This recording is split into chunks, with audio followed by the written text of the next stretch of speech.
Welcome, children, to our English grammar class. Today we shall learn about direct and indirect speech. But before that, let's get into a quick introduction as to what do we mean by speech. So, someone speaking. Right, that's the first thing that comes to our mind when we think of speech. Well, then, the act of communicating or expressing thoughts through spoken words is called speech. Speech is communication through talking. We can also say speech is a conversation that takes place between people. It is a way to convey a message of a person to another person or persons. Now, how do we report speech in writing? There are two ways of reporting or telling what a person says. Speech can be written as direct speech or indirect speech. I have a lot of work. These are John's own words. This is direct speech. Now, Susan conveys John's message like this.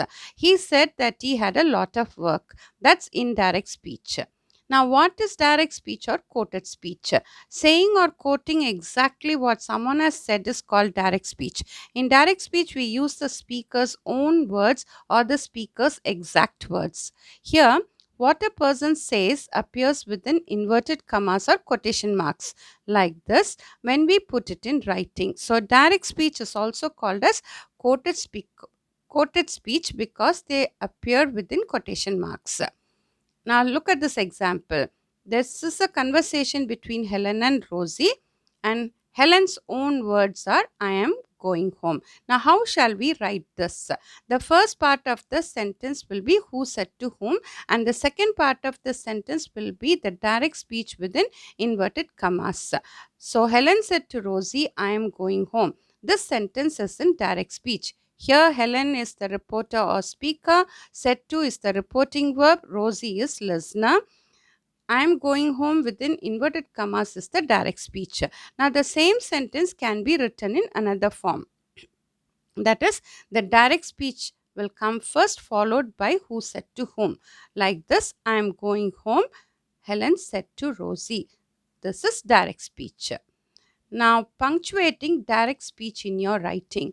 First, the exact word spoken must be inside inverted commas. In this example, I am going home is the direct speech. It is within the inverted commas. The first word of the speech must begin with the capital letter. So the first word in the direct speech is I. It begins with a capital letter. The words in the speech must be separated from the rest of the sentence by a comma. Now, who said to whom is the first part of the sentence. It should be separated from the direct speech by a comma. Now, what is indirect speech or reported speech? Saying or reporting what someone said without quoting his exact words is called indirect speech. In indirect speech, we don't use the exact words of the speaker. Instead, we report or tell what was said without changing the meaning. Here, we don't use inverted commas or quotation marks. Sometimes we need to change pronouns, verb tenses, adverbs, and then add connectors. Now, look at this example. This is the direct speech between Helen and Rosie.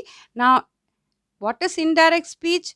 Iris overhears Helen's conversation with Rosie. She is the third person conveying the message to Lara. So, this message can be written like that. Helen told Rosie that she was going home. It is in the indirect speech. We see that there are no inverted commas. Now, there's another example, a conversation between the father and the son. The father says, I will buy a mobile for you. How do we write it? My dad said, I will buy a mobile for you. Now, this is direct speech. It is in inverted commas. Now, the son reports, conveys the message to his friends. How? My dad said that he would buy a mobile for me. This is indirect speech. There are no quotation marks here. Another example, the teacher is strict. So, how do we write it? She said the teacher is strict, that her own words are within the inverted commas. This is direct speech. Now, the message is overheard by another person. It is conveyed to a third person. How do we write that? She said that the teacher was strict. This is indirect speech. There are no inverted commas. We'll continue, children.